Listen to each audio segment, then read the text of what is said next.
Bueno, ahí puse a grabar. De cualquier manera está en el aviso, pero bueno, repetí si querés, Matías, lo que dijiste Sí, recién. sí, o sea, para los ejercicios para entregar son el martes que viene, el ejercicio 7 de la IA 7B, y el martes siguiente el ejercicio de la IA 8, correspondiente a la IA 8 que van a ver hoy con Matías. Así Bien. que es eso. Bueno, entonces arranco. En la clase de hoy, la idea es, un poco apoyándonos sobre la teórica, mostrarles cómo, siguiendo, si quieren, la receta que vimos dos clases atrás de cómo construir una teoría de gauge y qué decisiones uno toma para construir la teoría de gauge, podemos construir el modelo electrodébil para todos los multipletes, ¿sí? Y mostrarles con detalle, si quieren, de cuenta, cómo son cada uno de los acoplamientos de ese modelo. Y al final justamente les voy a pedir que ustedes reproduzcan todas las cuentas que yo voy a hacer hoy, pero con otro multiplete, y ese va a ser el ejercicio para entregar. Si se acuerdan, esta es la primera página, dos clases atrás.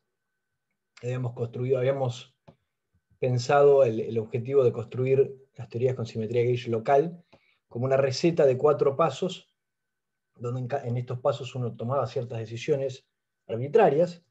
Pero bueno, el primer paso básicamente era identificar un grupo de simetría global, en el que yo podía poner en evidencia a mis campos. Luego decidir un subgrupo, o sea, acomodar mis campos de manera tal de evidenciar un subgrupo de simetría que yo quiero gaugear, incluido dentro del grupo de simetría global total que tenga mi sistema. Dada el álgebra asociada a ese grupo de simetría H, uno introduce la dimensión de H campos de gauge en las derivadas covariantes, de manera tal de que mi teoría tenga invarianza ahora local de gauge, pero para eso obviamente esos campos de gauge que introduzco tienen que tener una transformación particular, que también la vimos en ese momento. Y por último, uno le da dinámica a todos esos campos de gauge que tuvo que introducir, ¿no es cierto? Entonces, la idea es aplicar esto en el caso de la interacción débil, y obviamente, como van a ver en este ejemplo particular, y ya lo estuvieron viendo la clase pasada en el caso de la interacción fuerte, uno al hacer estos 4 pasos va tomando ciertas decisiones sobre qué grupos poner en evidencia dentro de todas las simetrías que tiene el lagrangiano desnudo, qué grupos gaugear, cómo gaugearlos. A su vez vamos a poner en práctica esa propiedad que les enuncié incluso en esta misma clase, que al final de todo, que tenía que ver con el hecho de que si el grupo que yo decido gaugear se puede descomponer como el producto directo de dos grupos, entonces yo los puedo gaugear de manera independiente. Y eso es algo que es bastante importante a la hora de aplicar esto en el modelo de electrodébil, de manera independiente, en el sentido que incluso puedo gaugearlo con constantes de acoplamiento distintas respecto de cada uno de los productos, de los subgrupos que se están haciendo en producto directo dentro del grupo que estoy gaugeando. Entonces,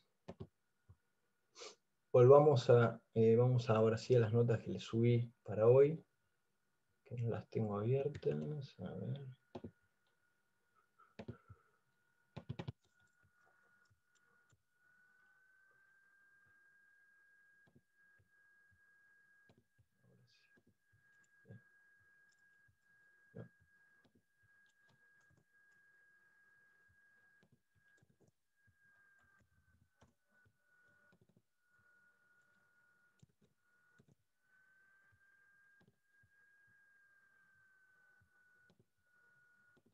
Bueno, ahora sí. Entonces, hay dos comentarios previos que quiero hacerles antes de introducirnos de lleno en la construcción del modelo electrodébil en un sector para una familia en particular. Que uno tiene que ver con cómo pensamos digamos, a los campos en términos de en qué representación viven de lo que sería U1, que es la fase global, ¿sí? Y lo otro es recordarles lo que tiene que ver con la descomposición quiral de los campos fermiónicos, algo que ya vimos, pero que simplemente lo voy a enunciar de vuelta para que les quede asentado nuevamente en sus notas. digamos, cuando discutimos siempre U1, en general lo vimos como una transformación de fase, que bueno, será global o local según si está gageada o no está gageada, pero es simplemente una transformación de fase. Ahora, independientemente de cómo uno introduce una constante de acoplamiento para esa transformación de fase, que es la que va a aparecer en definitiva en la derivada covariante, uno puede considerar la existencia de dos campos distintos, ¿sí? Que ambos dos están en una representación de uno, pero que tienen cargas distintas respecto de uno, ¿sí? Supónganse que tengo un campo psi1 que tiene una carga Q1 y un campo psi2 que tiene una carga Q2, ¿sí? Carga electromagnética, la carga que ustedes conocen, donde Q1 y Q2 son, si quieren, proporción, es una carga en proporción a la carga eléctrica, ¿sí? Entonces, es posible formular una teoría invariante de Gauge U1, ¿sí? Si quieren, una especie de electromagnetismo para estos dos campos, donde yo postulo transformaciones de fase globales, cuya fase, si quieren, tiene un peso distinto en la exponencial para el campo psi1 y para el campo psi2, ¿sí? O sea, considero la transformación de fase local como una transformación de fase dada por una fase con una exponencial que es una función arbitraria del espacio-tiempo, pero que a su vez está pesada, además de por la constante de acoplamiento, por una cierta carga, que es lo que me dice la proporción de la constante de acoplamiento E, que es la que llamo carga eléctrica, ¿sí? Y entonces tiene un peso distinto a Q1 y Q2, ¿sí? Fíjense que ese peso asociado al campo 1 o asociado al campo 2, es decir, su carga, U1, es algo que no aparece en la transformación de fase del campo de Gauge, ¿sí? El campo de Gauge también transforma con la misma función omega, de una manera completamente distinta, porque la transformación de Gauge del campo no es una transformación de fase, es un desplazamiento con una derivada total, y es la derivada total de la misma función omega que aparece acá y que aparece acá.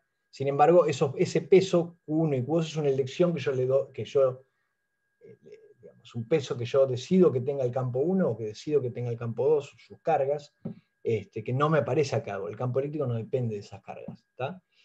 Entonces, la derivada covariante que yo introduzco acá, para que esta teoría tenga invariancia de Gauge ante este conjunto de transformaciones, justamente va a ser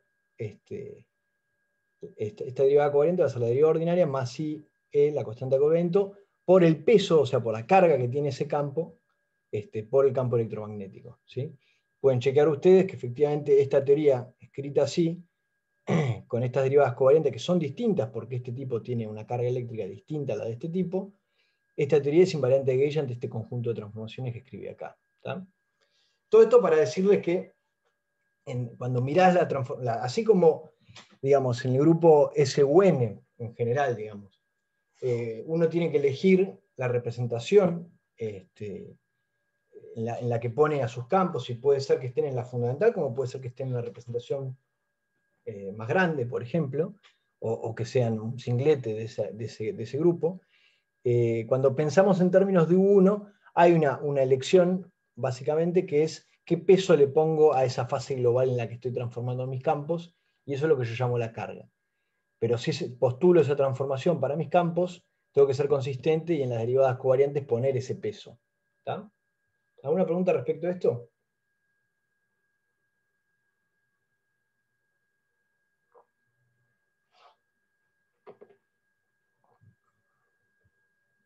A ver en el chat. No. Bien. Para dejarlo, digamos, vuelvo a comentarlo de otra manera para que quede bien claro. Olvídense de olvídense de interacción electrodébil, de interacción fuerte, de colores, de todo eso. Supónganse que no conocemos nada de todo eso. Solamente conocemos el electromagnetismo, ¿tá? Nosotros ya vimos cómo formular QED, que es la electrodinámica cuántica, bueno, el lagrangiano de la electrodinámica cuántica, que es básicamente el lagrangiano del electrón y del campo de Maxwell, ¿sí? Pero bueno, ustedes saben que el electrón no es la única partícula cargada fundamental de la naturaleza, ¿sí? Así como existe el electrón, también está el muón, o el tau, que también están cargados, y también están los quarks, que en sí están cargados electrodinámicamente, ¿sí? Los quarks de arriba de las familias, el quark Q, por ejemplo, como saben ustedes, tiene carga 2/3, y el quark D y todos los de las familias de abajo tienen carga menos 1/3. Olvidándonos de que los quarks aparecen en interacción fuerte, etcétera, etcétera. Yo puedo agarrar y decir, bueno, quiero QED para todas las partículas fundamentales que tengo en la naturaleza, ¿sí? Y bueno, la interacción que yo voy a tener que poner en la derivada covariante para mis campos U y D no va a ser la misma que para el campo del electrón, ¿tá? Porque el campo del electrón tiene una cierta carga electromagnética y el campo U y D tiene 2/3 y menos 1/3 de esa carga eléctrica, ¿tá? Y eso es algo que claramente se va a tener que ver en la interacción, en el término cúbico donde aparece la interacción. Y bueno, desde el punto de vista de las transformaciones de Gauge 1, decir eso es decir que la simetría de fase que hace invariante hacia el lagrangiano tiene pesos distintos para el campo U, para el campo D y para el campo del electrón. ¿Hay manera de justificar teóricamente que sea preferible usar una representación en vez de otra?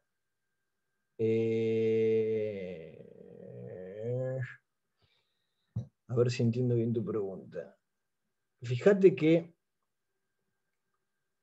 como lo venía insistiendo en el slide anterior, no, en el slide de hace 2 clases, que si querés mi receta para construir las teorías de Gauge invariantes locales, la representación en la que vos acomodás a todos tus campos respecto de una simetría es una elección completamente arbitraria, guiada por, en definitiva, la fenomenología, ¿tá? Yo ahora les voy a construir digamos, el modelo electrodébil para una familia de electrón-neutrino, y la manera en la que acomodo eso en multipletes y qué representación les pongo y qué cargas les doy, etcétera, etcétera, todo eso es una elección para que las cosas sean consistentes con todas las observaciones fenomenológicas que Gustavo les explicó con detalle, ¿tá? Pero no hay un principio teórico a priori por el cual esto debería estar en tal representación o en tal otra representación, ¿sí? Bien. Obviamente si, qué sé yo, si te podría dar una respuesta más formal si querés, si vos querés construirte un lagrangiano con mucha más simetría de lo que estamos construyendo nosotros, como por ejemplo, vos escuchaste hablar alguna vez de, no sé, supersimetría, que son simetrías más complicadas que no las vamos a ver en este curso, donde se mezclan bosones con fermiones, etc. Ahí sí tenés algunas restricciones sobre qué representaciones tienen que tener respecto a los grupos de Gauge. Pero eso es porque básicamente cuando uno construye ese tipo de teorías con supersimetría, uno le está pidiendo muchísimo más a la teoría, desde el punto de vista de qué simetrías tiene que tener. Y eso me restringe bastante el tipo de representaciones que puede haber.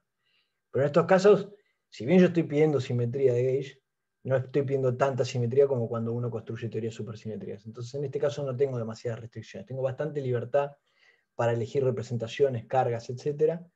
Y de hecho, bueno, uno usa esa libertad para construir modelos y eventualmente decantar el modelo que mejor se acerca a la realidad y a la fenomenología que se conoce como el modelo estándar, ¿tá? Bien, entonces es el primer comentario. Segundo comentario, recuerden, como repaso de algo de la guía de ecuación de Dirac, etc., que existen los proyectores left y los proyectores right de quiralidad, uno era 1 más gamma 5 de 2 y otro 1 menos gamma 5 de 2, que esos tipos son proyectores, es decir, que al cuadrado dan sí mismos, que su suma da la identidad y que otra propiedad tiene un proyector, nada más. Bueno, que PL por PR es igual a 0, PR por PL también es igual a 0. Entonces, esos proyectores me permitían descomponer a los espinores en sus espacios de quiralidad bien definida, quiralidad positivo o negativo, quiralidad left y right, como uno la suele llamar, en un abuso de lenguaje. Y habíamos visto los distintos productos que me podían quedar entre espinores left y espinores right techados y no techados. Y bueno, vimos que efectivamente, por ejemplo, cuando entre el espinor techado y el no techado no pongo nada en el medio, left con left es 0, right con right es 0, y entonces de este tipo solo sobreviven left right y right left. En cambio, cuando meto el gamma mu, como por ejemplo el término cinético del lagrangiano, los que left right es 0 y right left es 0, y solo sobreviven left left y right right, ¿tá? Todo esto lo habíamos demostrado. Entonces, fíjense, si partimos del lagrangiano libre de un campo de Dirac, cualquiera, ¿sí? Este puede representar a cualquier quark o cualquier leptón de los que vamos a usar ahora a continuación. El lagrangiano libre de ese quark o de ese leptón, o sea, ese campo fermiónico de espino medio con masa, tiene estos dos términos, ¿no? El que uno llama, abusando un poco del lenguaje, el término cinético y el término de masa. Entonces, si uno agarra y descompone el espinor en su parte left y en su parte right, y el espinor techado en su parte left y en su parte right, en la parte cinética me sobreviven los términos left-left y right-right, en la parte de masa me sobreviven los términos left-right, right-left. No sé si molesta esto, ahí lo corrí. ¿Esto de acá a ustedes les tapa? No aparece. Ah, ok. Está. Bien. Entonces, bueno, si uno agarra este lagrangiano de acá y deriva de manera independiente respecto del espinor left y el espinor right, uno obtiene las ecuaciones de Dirac, esta y esta, ¿sí? Que, como ya lo habíamos discutido varias veces antes, justamente la parte left y la parte right se acoplan a través de la masa. ¿Tá? O sea, cuando la masa es distinta de cero, la dinámica misma es la que me acopla la parte left y la parte right. Si bien, como ya discutimos en su momento cuando vimos las transformaciones de Lorentz actuando sobre el espacio espinorial, habíamos visto que la parte left y la parte right del espinor se pueden pensar como la representación fundamental y la representación antifundamental del grupo de Lorentz, ¿tá? Que transforman de manera independiente en transformaciones de Lorentz. Sin embargo, la dinámica las mezcla, y esto es algo que se ve obvio en esta ecuación. ¿Tá? En cambio, si la masa es cero, si esta partícula que estoy mirando acá es no masiva, left y right son completamente independientes. ¿sí? Si la masa es cero, vemos que hay un término lagrangiano para left-left y un término lagrangiano para right-right. Entonces, de ahora en adelante, nosotros vamos a considerar que la masa de todos los quarks y de todos los leptones es cero. Esto está claramente mal, porque sabemos de miles de observaciones en la naturaleza que la masa de los leptones y de los quarks no es cero. ¿tá? A lo sumo uno podría llegar a dudar si es cero o no es cero la masa de los neutrinos, pero sabemos que la masa del electrón, del muón, del tau, de los quarks, etc., es no nula. ¿sí? Sin embargo, van a ver ahora que, o ya estuvieron viendo incluso en la teórica, que digamos, vamos a construir esta interacción, la interacción electrodébil, diferenciando fuertemente cómo entra la interacción en la parte left y en la parte right de la teoría, porque la fenomenología me lo indica así, me indica que ese desbalance o esa interacción tiene una cierta ruptura, o sea, ve a las cosas left y a las cosas right de manera completamente distinta. Y claramente vamos a llegar a la conclusión al final de la construcción de que los términos de masa, así tal cual los tiene uno, no pueden estar, porque romperían la simetría de Gauge que me construí en toda la parte anterior de la clase, ¿sí? que es lo que vamos a hacer a continuación. Entonces, por ahora voy a decir, bueno, voy a poner todas las masas a cero, porque no tengo manera en este momento de convencerlos de que se puede poner la masa distinta de cero y respetar la simetría de Gauge. De hecho, así a simple vista no se puede hacer eso. Y recién, cuando veamos el mecanismo de Higgs más adelante, vamos a poder resolver este problema. Vamos a poder resolver el problema de que se puede tener simetría de Gauge y simultáneamente tener que todas estas partículas tengan masa, que es lo que es esperable porque sabemos que tienen masa. ¿tá? Entonces dejemos para la guía 9, para más adelante, la explicación de por qué, de cómo hace para entrar la masa de manera consistente con las interacciones electrodébiles. ¿tá? Pero lo que por lo menos quiero que se lleven al final de esta clase es entender por qué no puedo prender la masa. ¿tá? Por ahora puede que no lo entiendan, pero quiero que al final de la clase entiendan por qué no puedo prender la masa, no puedo darle masa a todos estos campos de quarks y leptones de manera consistente con la interacción electrodébil. ¿tá? Entonces, bueno, partiendo de que no tiene masa, tenemos que el lagrangiano de cada uno de los quarks y los leptones lo puedo descomponer en su parte left y en su parte right. ¿tá? Entonces, pensemos en todos los quarks y todos los leptones libres sin masa. Electrón, muón, tau, neutrino, el electrón, neutrino, el muón, neutrino, el tau, quark U, D, C, S, T y B. ¿sí? Esos son todos los quarks y todos los leptones.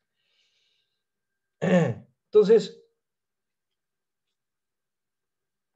haciendo, si quieren, el procedimiento que habíamos explicado la otra vez, de la receta 1, 2, 3, 4, de cómo construir mi teoría de Gauge, bueno, mi punto de partida es es mi teoría libre de todas mis partículas que yo quiero acomodar en representaciones de ciertos grupos que quiero luego gaugear.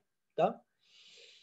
Entonces, por lo pronto, observemos que, como lo hice recién con un campo genérico fermiónico, cada uno de estos términos yo lo puedo separar en su parte left y en su parte right, ¿sí? El término asociado al electrón, el término asociado al muón, el término asociado al tau, etcétera, etcétera. ¿Está? Claramente esto no lo puedo hacer si tuviera masa. Yo estoy siempre partiendo de la idea de que tengo masa. Luego, y insistiendo en la idea de lo que discutía con el compañero, con Milton creo que fue, que preguntaba recién, voy a agrupar a todos esos quarks y a todos esos leptones en familias. ¿Tá? Porque la interacción electrodébil va a actuar por familias, no va a actuar mezclándome todo con todo. Sí, si yo miro este laranjiano de acá, gigante, libre, que tiene en total 12 partículas, puedo encontrar una simetría gigante ahí adentro. ¿Tá? Pero bueno, la simetría electrodébil no me unifica todo con todo. Me agarra bloquecitos de todos estos términos y me dice, bueno, trabaja por familias y ahí adentro gaugeá ciertas simetrías. ¿Tá? Entonces, bueno, las familias correctas para separar todas estas cosas son electrón con lo que se llama neutrino-electrón, muón con lo que se llama neutrino-muón, y el leptón tau con el neutrino del tau. Y los quarks se agrupan en familias U con D, C con S y T con B. ¿Tá? La primera observación es que fíjense que, bueno, de estas familias, las familias leptónicas, si quieren, la mitad de las partículas, o sea, en cada una de las familias hay una partícula con carga cero, que es el neutrino, carga electromagnética cero, y hay una partícula con carga electromagnética -1, que es el electrón, el muón o el tau. Y en cambio, en cada una de las familias de quarks, tengo una partícula con carga electromagnética 2/3, que son las tres de arriba, la U, C y T, y tengo una partícula con carga -1/3, que son las tres de abajo, D, S y B. ¿Sí? Entonces, vamos a laburar en esta clase la primera familia, ¿sí? Neutrino, electrón, electrón. Obviamente todo lo que voy a hacer ahora a continuación es completamente idéntico para la segunda familia y para la tercera familia de leptones, pero cambia un poco en todas las cuentitas si yo lo quisiera repetir para la familia de quark UD, para la familia de quark CS, para la familia de quark TB. Y de hecho, el ejercicio que yo les voy a pedir entregar referido a la guía 8 es agarrar y repetir todas las cuentas que yo voy a hacer para esta familia, la del neutrino, electrón, electrón, repetirlas para una familia de quarks. ¿Tá? Eso es lo que ustedes van a tener que entregar. Entonces, agarremos la familia electrón, neutrino, electrón. ¿Sí? Tengo este es mi lagrangiano libre, que a su vez lo descompongo en su parte left y en su parte right. ¿Sí? Esta es la parte del electrón left, electrón right, neutrino left, neutrino right. ¿Sí? Ahora lo que hago es reescribir esto de una manera adecuada para que me quede en evidencia una parte de toda la simetría global que yo tengo en este lagrangiano. ¿Sí? Entonces fíjense, agarro esta parte left, o sea, este término y los meto en un dobletito así, y en un dobletito así, y escribo que efectivamente el término 1 y el término 2 son esto de acá. Es puramente notacional, ¿tá? Pero lo reescribí de una manera que ahora me permite decir que es evidenciar cierta simetría. Y en cambio las partes right las dejo escritas por separado. ¿Tá? Entonces, al escribirlo de esta manera lo que estoy haciendo es evidenciar una cierta simetría global. ¿Tá? Claramente la simetría global que hay en este pedacito del lagrangiano es incluso más grande todavía. Lo que pasa es que yo quiero evidenciar la parte de la simetría que luego voy a querer gaugear. ¿Está bien? Entonces, las simetrías globales que estoy poniendo en evidencia son las siguientes, fíjense. Respecto del doblete left que me escribí acá, del neutrino, electrón left, hay una simetría U2, obviamente, ¿sí? Porque si yo hago una transformación U2 a este doblete, transforma con el U2 daga con U2, o sea, un elemento de U2 con un elemento dagueado de U2, me da la identidad, o sea que hace que esto no transforme. ¿Tá? Esa simetría de U2, que solamente la estoy evidenciando en la parte left, a su vez se puede descomponer una simetría SU2 por U1, eso ya lo discutimos antes. ¿Sí? Siempre la simetría UN se puede descomponer como el producto de SU2 por U1. ¿Sí? Por otro lado, el electron right, que lo dejé escrito por separado, digo, bueno, así tal cual está escrito, la simetría que veo evidentemente ahí, global, es una simetría de 1. ¿Sí? Yo puedo hacer una transformación de fase con una cierta carga al electron right, y bueno, este término acá es invariante, global, ante esa transformación de U1. Y lo mismo con el neutrino. Hay una transformación de U1 right, de U1 para la parte right del neutrino, con una determinada carga right para el neutrino, que hace que este término acá sea invariante. ¿Está? Entonces, insisto, no es que esta sea toda la simetría que tiene este lagrangiano, en realidad tiene más. Esta es toda la simetría que yo dejé en evidencia al escribirlo de esta manera. ¿Está? ¿Por qué elegí eso? Porque esa es la simetría que yo voy a querer gagear. Ahora, ¿por qué quiero gagear esa? Ahí voy de vuelta a lo de Milton. Y bueno, la fenomenología me da un montón de información y la gente fue probando distintos modelos. De hecho, el modelo de Glashow-Salam, que es el que estamos llegando, no es el primero que se probó. Se probaron otros antes que no funcaban por distintas razones, hasta que uno la pegó. Uno logró acomodar todos los ingredientes de la manera correcta y llegó al modelo que era consistente con toda la fenomenología que se observaba en esa época. Más adelante, por suerte, ese modelo sobrevivió a un montón de otra fenomenología nueva que no existía en aquel momento. ¿Está?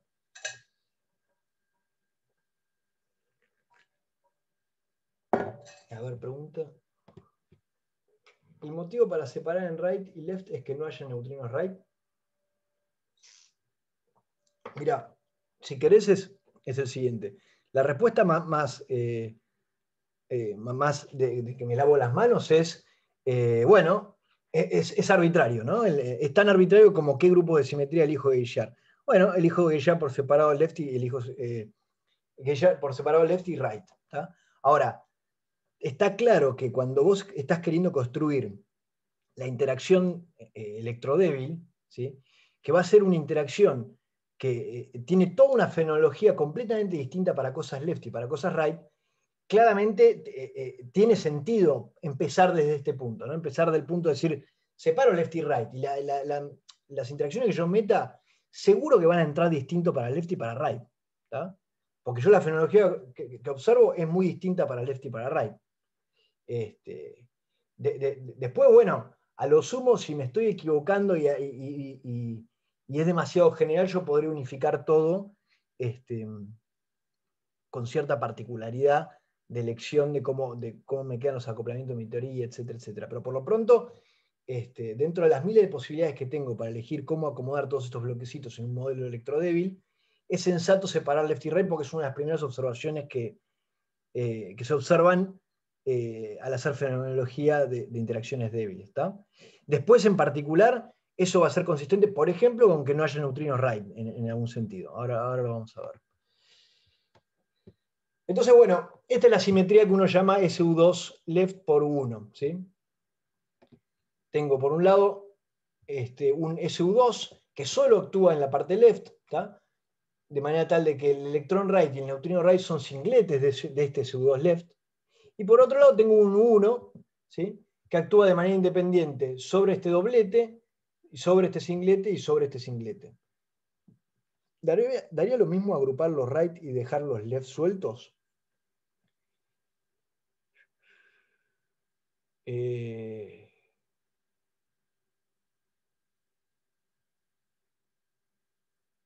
No.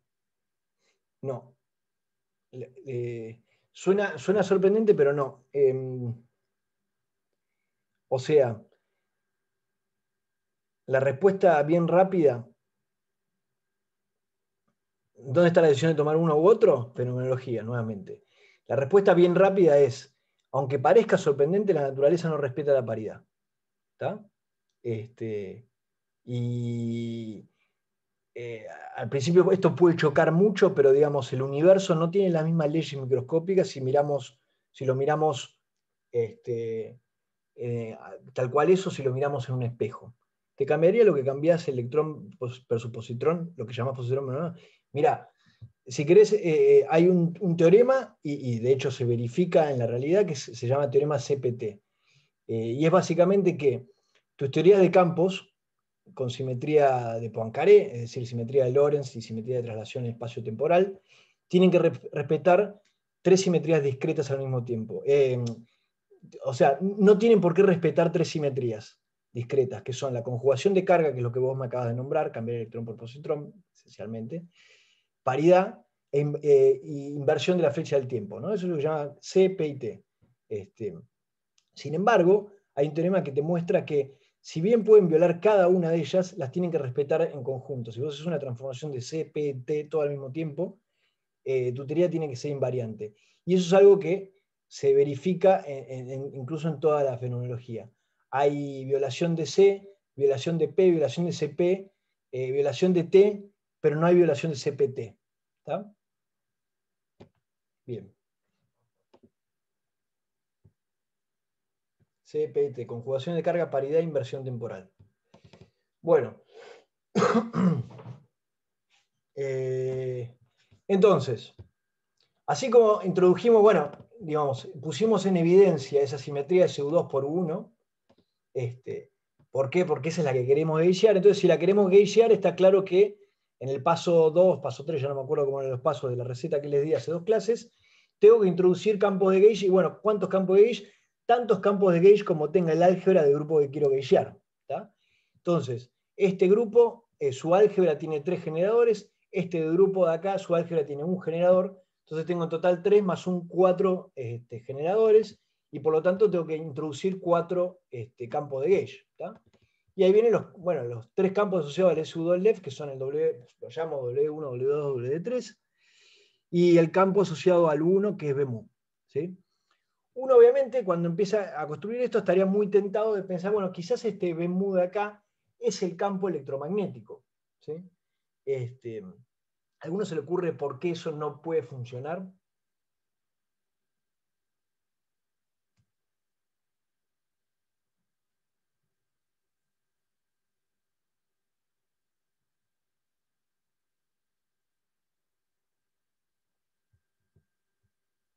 A ver.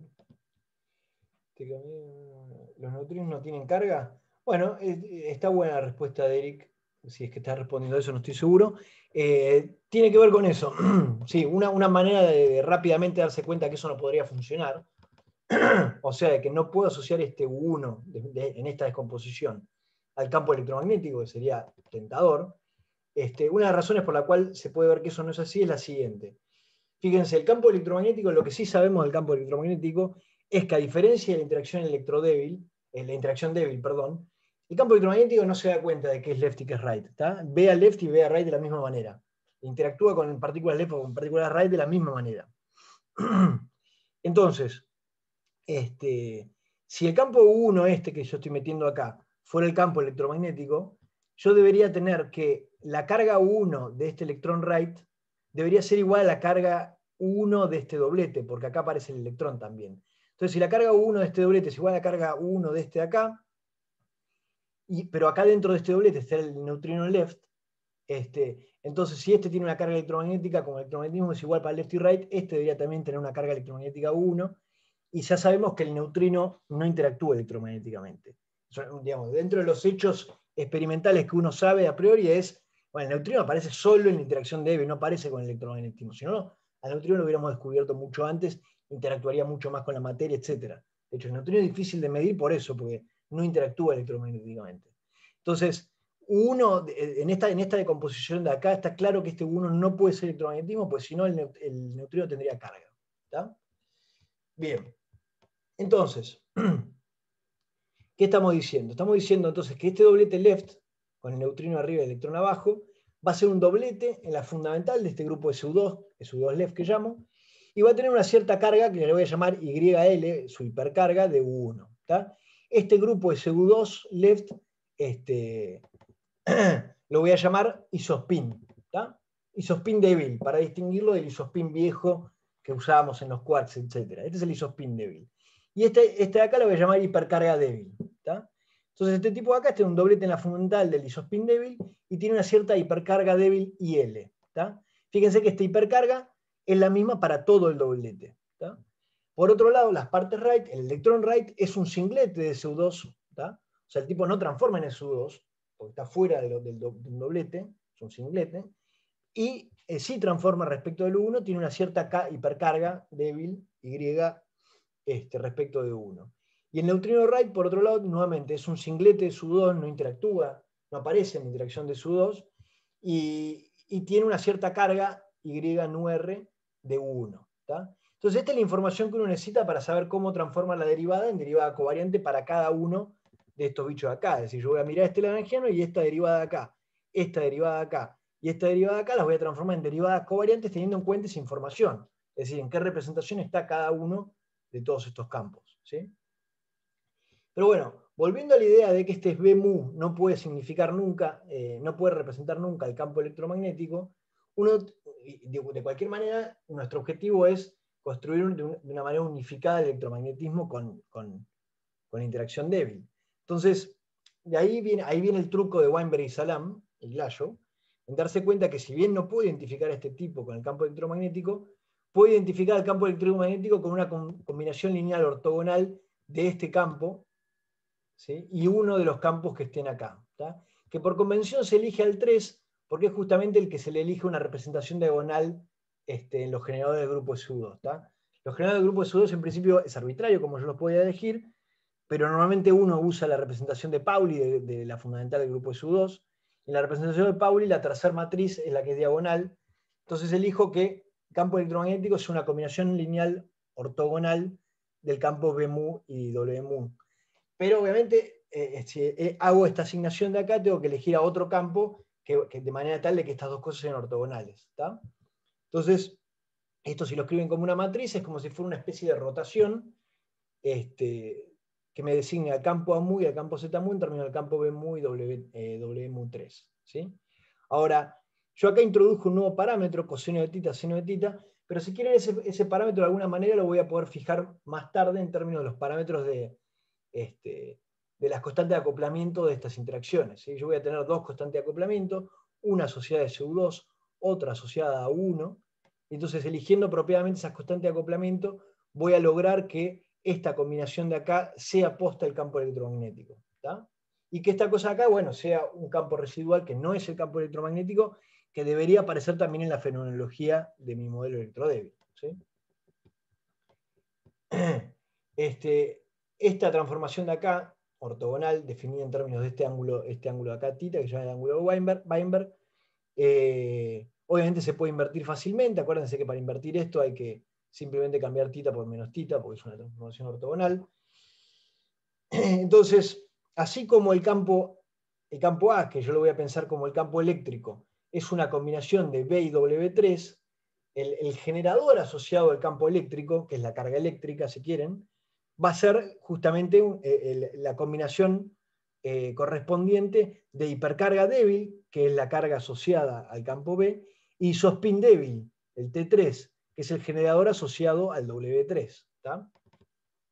Entonces, como la información que yo sí tengo muy fácil respecto de todas las partículas, en particular de mi familia de acá, electrón, neutrino, yo tengo la información que tengo sencilla es qué carga eléctrica tienen, esa la sé de memoria. ¿Sí? Entonces, con esa información, yo voy a elegir qué cargas le voy a poner de isospin y de hipercarga débil a todas mis partículas, de manera tal de que por lo menos cierre el electromagnetismo. ¿Tá? Pero de acá tengo que sacar que por lo menos en este modelo el electromagnetismo tiene que dar lo que yo ya sé que tiene que dar. ¿Tá? Entonces, como le decía, carga va a ser la combinación de hipercarga débil y isospin débil, ¿sí? En términos de generadores. Entonces, generador de carga eléctrica es isospin débil, bueno, por convención, por cómo se introduce, ahora lo van a ver en la interacción, se introduce dividido 2, así que es el isospin débil dividido 2, más el generador T3, o sea, perdón, la hipercarga débil dividido 2 y el isospin débil. ¿Tá? Acuérdense que T3 es la matriz de Pauli 3 dividido 2. O sea que básicamente es una matriz con un medio menos un medio en la diagonal. ¿Sí? Entonces, empecemos a armar esta tablita de cargas. ¿Sí? Empecemos con las partes right. ¿Sí? O sea, con estas dos líneas de abajo. Entonces, lo primero que uno sabe es que las partes right, ¿en qué representación están respecto del isospin débil? A ver si alguno me lo puede responder. Las partes right, electrón right y neutrino right, ¿en qué representación están respecto al isospin débil?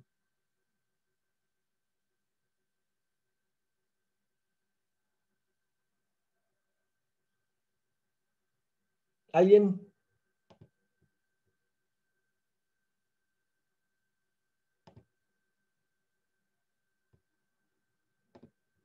Singlete, correcto, singlete, exactamente. Entonces, la parte right son singletes de isospin débil. Por lo tanto, el T3 de la parte right del electrón y el T3 de la parte right del neutrino es 0. Estos tipos son singletes de isospin débil. ¿Sí? Por otro lado, el electrón right es un electrón y ya sé qué carga electromagnética tiene, -1. El neutrino right, bueno, es un neutrino, o sea que yo sé que no interactúa con el electromagnetismo y por lo tanto tiene carga 0. Entonces, yo ya conozco su T3 y ya conozco sus cargas eléctricas. Mirando la ecuación de arriba puedo definir cuánto valen sus hipercargas débiles. Esta hipercarga débil tiene que ser -2, de manera tal de que -2 dividido 2 me dé -1. Y esta hipercarga de acá tiene que ser 0 para que la carga eléctrica sea 0. ¿Tá? Sabiendo que T3 es 0 para las partes right. ¿Tá? Vamos a las partes left. Neutrino left y electrón left. Acuérdense que neutrino y electrón yo los ordené poniendo neutrino arriba y electrón abajo. ¿Sí? Y T3 es justamente el generador que es la matriz de Pauli dividido 2. La matriz 3 de Pauli dividido 2. Entonces la matriz 3 de Pauli dividido 2 es 1 medio menos 1 medio en la diagonal. O sea que el que va arriba tiene autovalor 1 medio de T3 y el que va abajo tiene autovalor menos 1 medio de T3. ¿Tá? Eso lo saco por cómo los acomodé. Fíjense por otro lado que yo sé que el neutrino no tiene carga eléctrica porque no interactúa con el electromagnetismo y que el electrón tiene carga -1 respecto al electromagnetismo.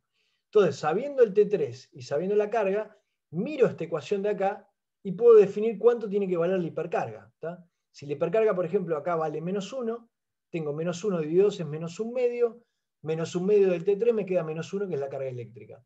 Y si la hipercarga acá del neutrino del electrón left vale -1, entonces -1 dividido 2 es -1 medio, el T3 vale 1 medio, -1 medio más 1 medio es 0, tiene carga eléctrica 0. ¿Tá? Fíjense, y esto es algo que yo lo había dicho en el slide anterior, a este tipo de acá, al doblete, yo le asigno una hipercarga débil y es la misma para los dos, ¿tá? Lo cual me da la pauta de que la cuenta que acabo de hacer es consistente, porque me dio -1 para los dos. Ahí tengo algo en el chat. ¿Por qué T3 más I sobre 2? ¿De dónde salió el factor 1 medio? Porque la hipercarga, que ahora te la voy a definir estrictamente hablando cuando te la introduzca en la derivada covariante, ¿tá? Se define por convención dividido 2. ¿Tá? O sea, en vez de poner la carga, la hipercarga, multiplicando por el campo de gauge B, que sería el de la hipercarga, se pone la hipercarga dividido 2, acompañando el campo B. Entonces, bueno, se respeta esa convención. ¿Tá? Bien. Entonces, de acá, digamos, sabiendo esto, sabiendo T3, razonando T3 y sabiendo las cargas eléctricas de mis partículas, pueden ustedes definir cuánto valen las hipercargas débiles de cada uno de estos tipos. Y si hacen bien la cuenta, les tiene que dar que la hipercarga del electrón left y el neutrino left, como están en el mismo doblete, tiene que ser la misma. ¿Tá? En particular, fíjense lo siguiente, si ustedes miran esta ecuación, carga eléctrica igual a T3 más I sobre 2, uno podría hacer rápidamente la cuenta de cuánto da la carga del miembro de arriba de un doblete menos la carga del miembro de abajo de un doblete. ¿Sí? Como el miembro de arriba de un doblete y el miembro de abajo de un doblete tienen que tener la misma hipercarga débil, si yo hago la diferencia entre estas dos cosas, la hipercarga débil se debería cancelar. Entonces, la carga eléctrica del de arriba me debería de dar el T3 del de arriba, que es 1 medio, menos la carga eléctrica del de abajo me debería dar menos 1 medio, y eso me debería dar +1. ¿Tá? Entonces, no es arbitrario el hecho de que yo haya elegido poner al neutrino arriba en el doblete, al neutrino left arriba en el doblete y al electrón left en la parte de abajo del doblete. Los elijo así porque yo sé seguro que la carga eléctrica del de arriba del doblete left menos la carga eléctrica del de abajo del doblete left me da +1. Y como yo sé que el neutrino tiene carga 0, el electrón tiene carga -1, 0 menos -1 me da +1 y es consistente. ¿Está bien? Fíjense, imagínense que hiciéramos el mismo razonamiento para la familia del quark UD. ¿Sí? Si voy al quark U-right y D-right, los tipos viven en un singlete de isospin débil y por lo tanto tienen T3,0, T3,0. Yo sé que la carga eléctrica del U es 2/3 y la carga eléctrica del D es -1/3. Y bueno, el I lo voy a leer de acá sabiendo que el T3 es 0. El I va a ser 2 veces la carga. Entonces me va a dar 4/3 para el U-right y menos 2/3 para el D-right. Cuando miro las partes left, por otro lado, yo tengo que el T3 del U, el U va arriba en el doblete, así que tiene T3 1 medio, y el D va abajo en el doblete, así que tiene T3 menos 1 medio. ¿Sí? Y por otro lado, conozco la carga eléctrica del U, que es 2/3, conozco la carga eléctrica del D, que es menos 1/3, y de ahí, de estas dos cosas, saco, a partir de esta ecuación de acá arriba, cuánto vale la hipercarga, y me da 1/3 y 1/3, y que nuevamente es consistente que me dé lo mismo para estos dos tipos, porque son miembros del mismo doblete. Me da 1/3. Y efectivamente, si yo miro cuánto vale la carga eléctrica del de arriba del doblete, que es el U, menos la carga eléctrica del de abajo del doblete, que es el D, me da 2/3 menos 1/3, que es 1, nuevamente. Entonces es una regla general. Para acordarse quién va arriba y quién va abajo en el doblete, tengo que razonar el hecho de que la carga del de arriba menos la carga del de abajo me da 1, siempre. ¿Está? Bien. Pero bueno, la tabla de abajo les va a servir a ustedes para el ejercicio que van a tener que entregar. A nosotros nos interesa esta. Entonces ya conocemos cuánto vale las hipercargas de cada uno de estos tipos, ¿sí? Ahora sí, entonces me construyo mi lagrangiano partiendo del mismo lagrangiano que tenía antes, pero ahora reemplazando las derivadas por derivadas covariantes en función de todas las elecciones que yo hice respecto de representaciones y cargas de cada uno de estos tipos. Entonces, estos dobletes left de acá dijimos que vivían en SU2, ¿sí? O sea, yo les quiero que llegue el SU2, y por eso le agrego este más IG W mu A TA, W mu 1 T1, W mu 2 T2, W mu 3 T3, ¿sí? Esto me guillea el SU2 left. Y por otro lado habíamos dicho que estaba en una representación del U1 de hipercarga, y con una carga menos 1. Entonces acá pongo, este acá iría más IG' por la hipercarga dividido 2 por B, donde esta hipercarga habíamos dicho que tenía que valer menos 1 para que cierren todas las cuentas. ¿Tá? Y el que me preguntaba por qué acá puse hipercarga dividido 2, bueno, justamente por esto, porque por convención acá en este término se pone hipercarga dividido 2. Entonces respeto eso. Yo podría haber puesto acá hipercarga y entonces haber definido las cosas poniendo acá hipercarga. ¿Tá? Pero bueno, hay alguna razón histórica por la cual la gente acá puso hipercarga dividido 2. En las partes right, dijimos que las partes right eran singletes de SU2, por eso no le agrego el término de la derivada covariante del SU2 a estos tipos de acá, porque son singletes de SU2, ellos no ven al SU2, pero dijimos que en principio estaba en una representación del U1. Entonces les guilleo el pedazo de U1 con su hipercarga adecuada. En particular vimos que el neutrino right tenía hipercarga 0 y que el electrón right tenía hipercarga menos 2. ¿Tá? Y acá les puse como recordatorio quiénes son estos generadores TA. TA son los generadores de SU2, que es la matriz de Pauli dividido 2. ¿Sí? Son estos tipos de acá. Y esto, bueno, justamente me sirve porque ahora quiero expandir estas cosas de acá. Entonces, miremos por un lado el término 1. ¿Sí? El término 1, que es el término del doblete left, la parte left de toda esta cuenta. Si yo agarro y escribo estos TA de esta manera, y digamos, escribo todo este choclo de acá en una matriz, y me fijo nada más que en los pedazos de las interacciones, o sea, en los pedazos que me queda con esto y con esto, me olvido por un segundo el pedazo cinético libre, ese, bueno, ya está. Digamos, lo puedo escribir de esta manera, ¿sí? Fíjense que me aparece el B en la diagonal, porque el B justamente es proporcional a una identidad en SU2, si quieren, entonces por eso me aparece con el mismo peso en la diagonal. Me aparece el W3 con un peso que tiene un signo de diferencia, y eso es porque la matriz sigma 3 es 1 medio y menos 1 medio.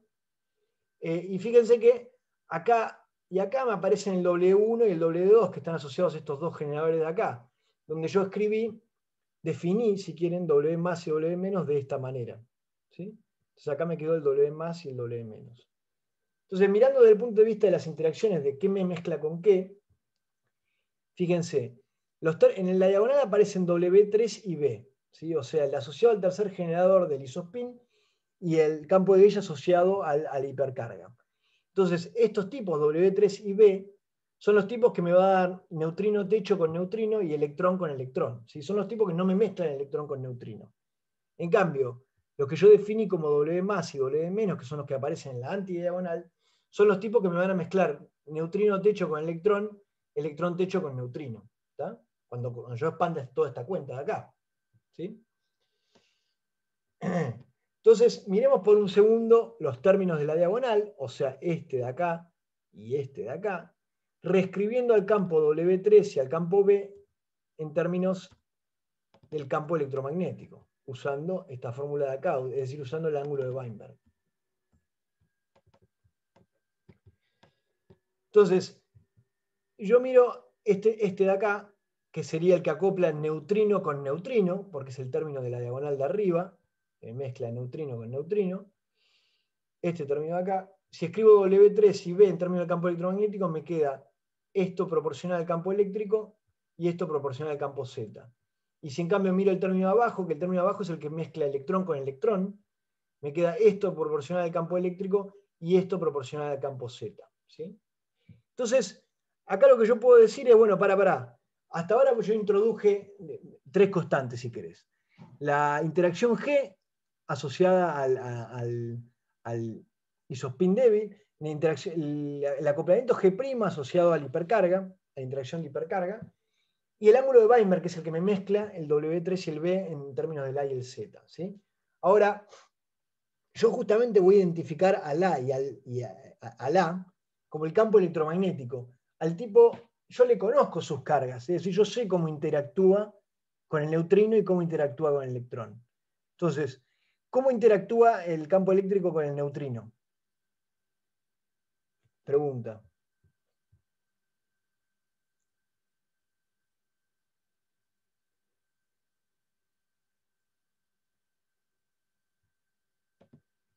No interactúa, ¿está? Dice Guido y dice Ezequiel. Entonces, justamente voy a agarrar y voy a decir, bueno, en realidad el ángulo de Weinberg, en términos de G y G', que son mis argumentos, no es cualquier cosa. El ángulo de Weinberg tiene que ser tal que este paréntesis de acá sea 0. ¿Está? Lo voy a elegir a propósito para que este paréntesis de acá sea 0. ¿Para qué? Para que no haya interacción entre neutrino y campo eléctrico. ¿Está? Está bien. El precio a pagar va a ser que va a haber una interacción entre el neutrino y el campo Z. Bueno, ok, pero con el campo eléctrico, con lo que yo conozco con campo eléctrico, sé que el neutrino tiene carga 0. ¿Está? Ahora, por otro lado, tengo este término de acá, que es el término de esta diagonal de acá abajo, que es el término que me da electrón con electrón. Y eso tiene un término proporcional al campo eléctrico, ¿tá? Que es este de acá. Pero yo sé cuánto va la interacción del electrón con el campo eléctrico. Justamente es lo que yo defino como carga eléctrica. ¿Tá? Entonces tengo 2 ecuaciones si quieren. Tengo que esto se tiene que anular y esto tiene que ser igual a menos la carga eléctrica. ¿Tá? Menos la carga eléctrica en módulo. Entonces, si yo impongo eso, ¿sí? Que esto se anule y que esto sea menos la carga eléctrica, bueno, si quieren, me queda de la primera ecuación, tengo que G por seno de θ de Weinberg es igual a G' por el coseno de θ de Weinberg, ¿sí? De lo cual, si quieren, puedo sacar que el ángulo de Weinberg, en definitiva, se puede definir en términos del cociente entre los dos acoplamientos, el acoplamiento de hipercarga y el acoplamiento de isospin débil, pero que a su vez el ángulo de Weinberg lo puedo relacionar si quieren, o si quieren, el acoplamiento G y G' lo puedo escribir en términos de lo que yo conozco como carga eléctrica y el ángulo de Weinberg. ¿Tá? Entonces, lo que vamos a hacer a partir de ahora en la cuenta, un poco porque a mí me gusta escribirlo de esa manera, es en todos lados donde aparece G y aparece G', a partir de esta ecuación de acá, lo voy a poder escribir en términos de la carga eléctrica y el ángulo de Weinberg. ¿Tá? Bien. Entonces, vamos a separar todo por cómo me queda cada tipo de interacción. Empecemos por el W más menos. ¿Sí? Ahora voy a volver sobre la parte diagonal, ¿sí? Sobre la parte del campo A y la parte del campo Z. Pues ya vimos que, bueno, esta me queda 0, esta de acá me va a quedar la carga de electrón, esta de acá me quedará algún choclo, ahora lo vamos a ver. Pero antes que nada, veamos primero cómo es la interacción del W más menos, ¿sí? Que si quieren la más fácil. El W más menos, ¿dónde aparece acá? El W más menos solo aparece en la parte left. Acuérdense que empezamos mirando nada más que el término 1 en Lagrangiano, que es la parte que mira solo lo left. Y entonces, el W más menos, que son campos de SU2, solamente aparecen en la parte left y aparecen acá y acá, ¿no? Es decir, aparecen mezclando neutrino con electrón y electrón con neutrino. ¿Sí? Entonces, escribo explícitamente eso cuando yo expando toda esta multiplicación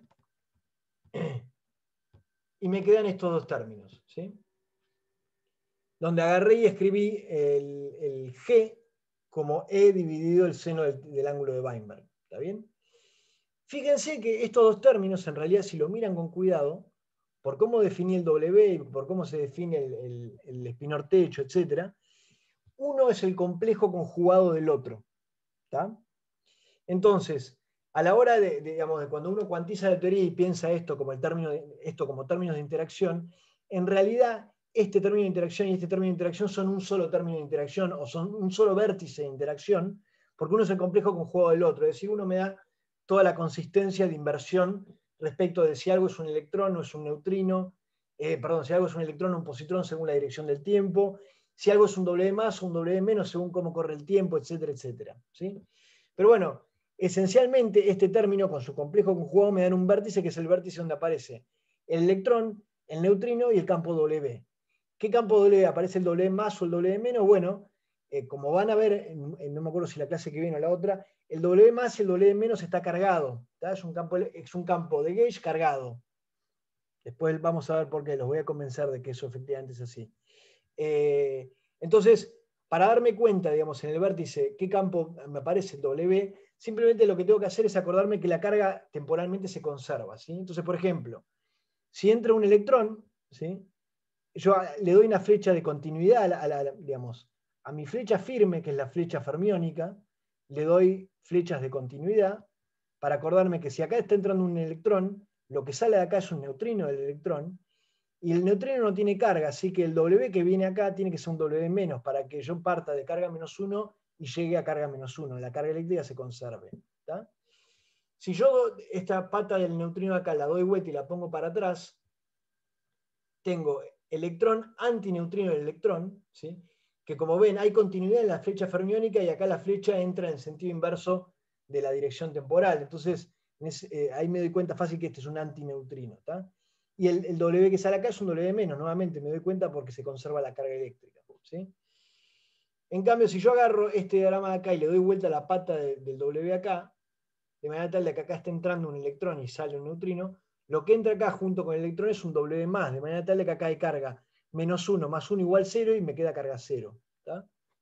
Etcétera. Es decir, este vértice yo lo puedo ordenar de la manera que yo necesite para construir diagramas, teniendo en cuenta que estos dos términos del Lagrangiano representan un único vértice en función de, dado que uno es el complejo conjugado del otro. ¿Tá? Bien. Entonces ahí saco las interacciones con el W más menos. Veamos ahora las interacciones con el AMU. ¿Sí? Por un lado, la parte left ya la vimos de la interacción con el AMU. Habíamos visto que neutrino left interactuaba con el AMU en principio, pero tenía un coeficiente que yo lo elegía a propósito para que fuera 0. ¿Tá? Entonces esto de acá era 0. Por otro lado, el electrón left también interactuaba con el AMU y este coeficiente de acá yo lo elegía de manera tal de que me quedara la carga del electrón. Entonces me quedó esto. ¿Sí? La parte left interactuando con el campo AMU, la parte del neutrino me dio 0, la parte del electrón me quedó esto de acá. ¿Sí? Veamos ahora las partes right, que o sea, los términos 2 y 3 del Lagrangiano que no los habíamos mirado.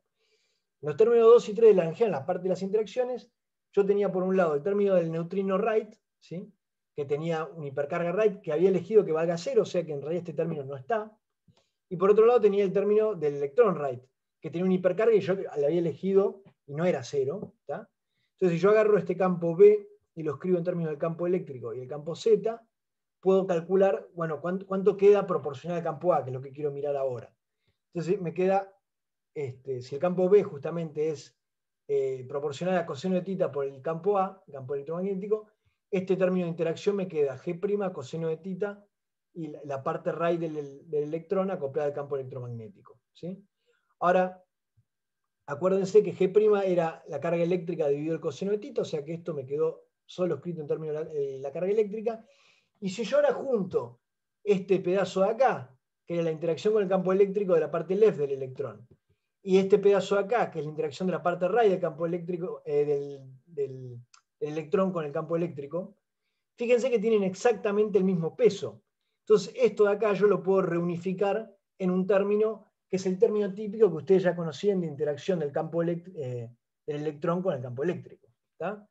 Entonces, llego a algo que es bastante consistente. En principio yo partí de que toda mi interacción era recontra simétrica respecto a la parte left y la parte right. ¿Sí? Sin embargo, eligiendo apropiadamente mis constantes de acoplamiento, ¿tá? Es decir, pidiendo que el campo eléctrico no interactúa con el neutrino, eligiendo correctamente las hipercargas, etc. Todas las elecciones que hicimos hasta ahora me dan de manera consistente que el electrón, su parte left y su parte right, interactúan con el mismo peso con el campo eléctrico. ¿Tá? Veamos la parte de interacción con ZMU. Por un lado tengo la parte Lagrangiano, la parte 1 del Lagrangiano, que es la parte left. ¿Sí? Bueno, en ese caso, miro la parte de interacción con el B y con el W3, que se reescriben en términos del Z y el A. La parte del A ya nos ocupamos, ahora miramos la parte del Z.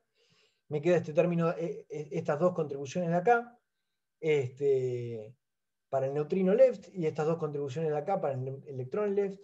Y del lado right, obviamente solamente tengo el pedazo del electrón, ¿sí? Porque vimos que la hipercarga right del neutrino es 0, entonces este término análogo no aparecía para el neutrino.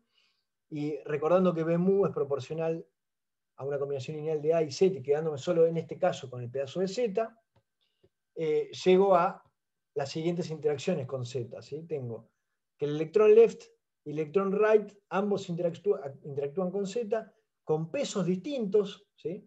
A diferencia del campo electromagnético, en este caso con Z interactúan con pesos distintos, y por otro lado el neutrino left, que interactúa con el campo Z, y el neutrino right, que no interactúa con el campo Z. ¿Con qué peso? Bueno, con un cierto peso, ¿tá?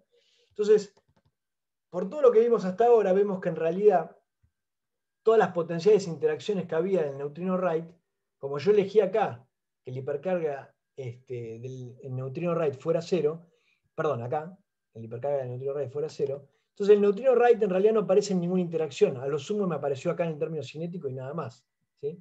Entonces, al menos por cómo está construido hasta ahora este modelo, el neutrino right en realidad yo podría decir prácticamente que no existe, ¿sí? Porque como no está interactuando con nada, no lo puedo medir. Después, si eventualmente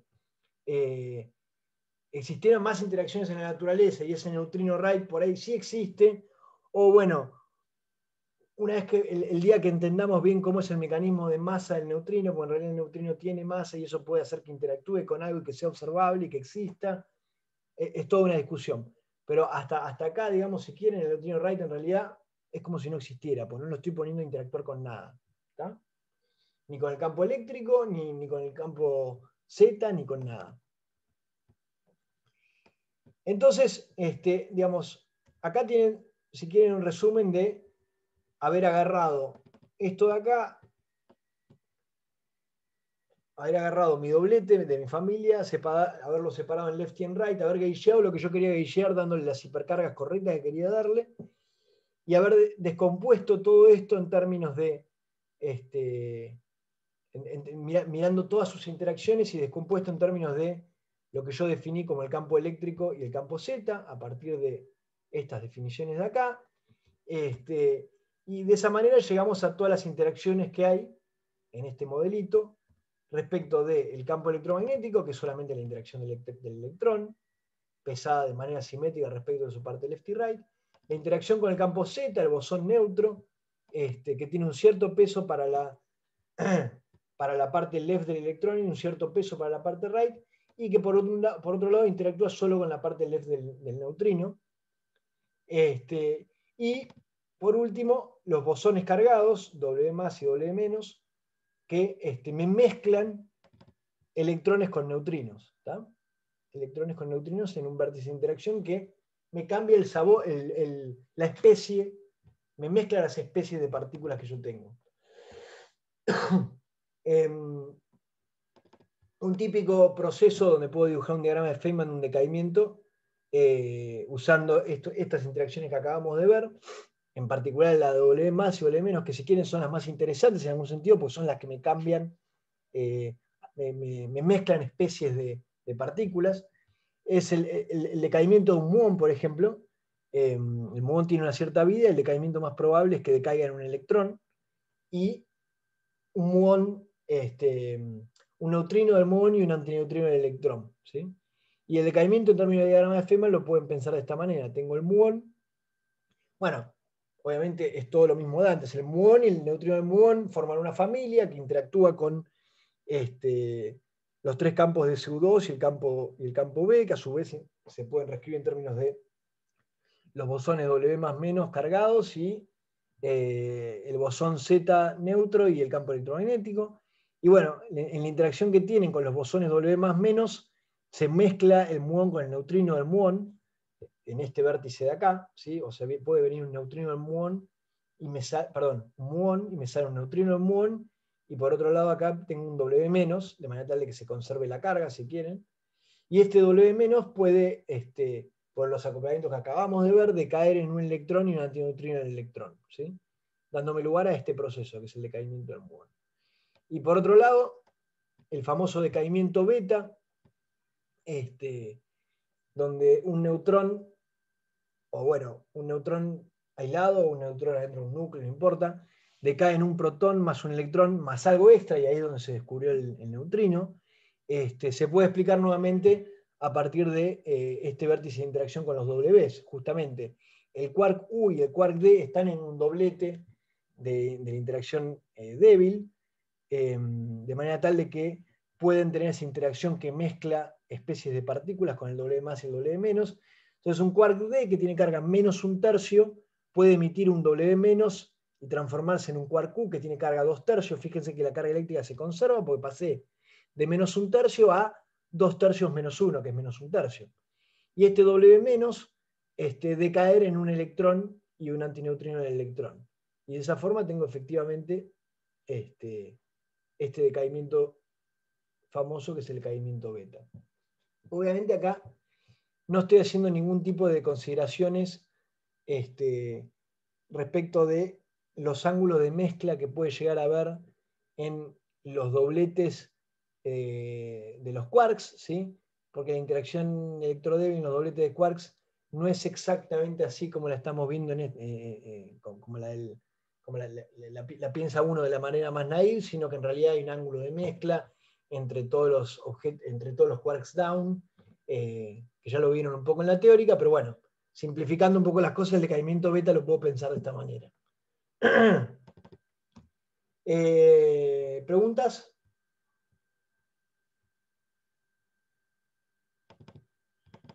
Entonces, ahora vuelvo, si por alguno en el medio se le ocurre una pregunta, vayan pensando y escribiendo. Fíjense, al margen de que digamos, es cuentoso esto, básicamente yo agarré este laranjiano y empecé a descomponer todas las interacciones, reescribiendo las cosas con cuidado. Ustedes lo pueden rehacer, escriben los W3 y el B en términos de la y el Z, etc. E ir viendo cuánto me quedan las interacciones con el W más menos, que son estas de acá, cuánto me queda la interacción con el campo electromagnético, que son estas dos de acá, que se sintetizan estas de acá, y cuáles son las interacciones que me terminan quedando con el campo Z, que son todas estas de acá. ¿Sí? Viene todo de esa cuenta de ir con cuidado, separando las cosas y redefiniéndolas como se las redefine de manera estándar. Básicamente, entonces, ahora sí, lo que yo le voy a pedir para, bueno, acá dice 26 de junio porque era el cuatrimestre pasado, es rehacer todo esto, pero con la familia de quark U y D, ¿está bien? Asignar las cargas y entender bien cómo es esa asignación, escribir el laranjiano, descomponer en todas las interacciones y ver qué peso tienen todas las interacciones.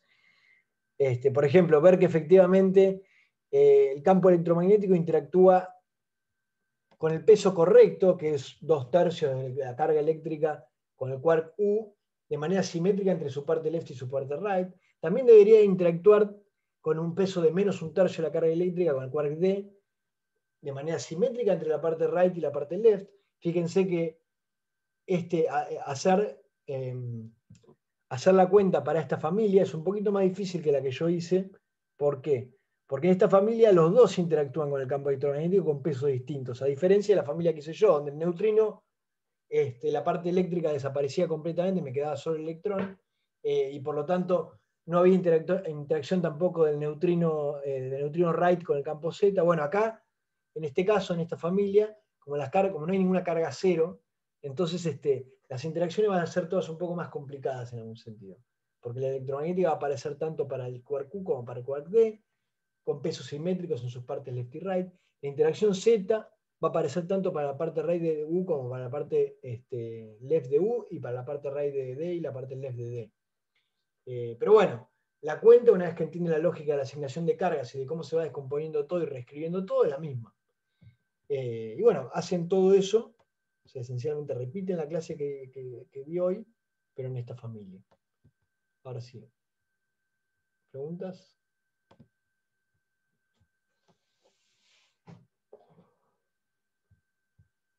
Ya sé, voy a apagar el coso.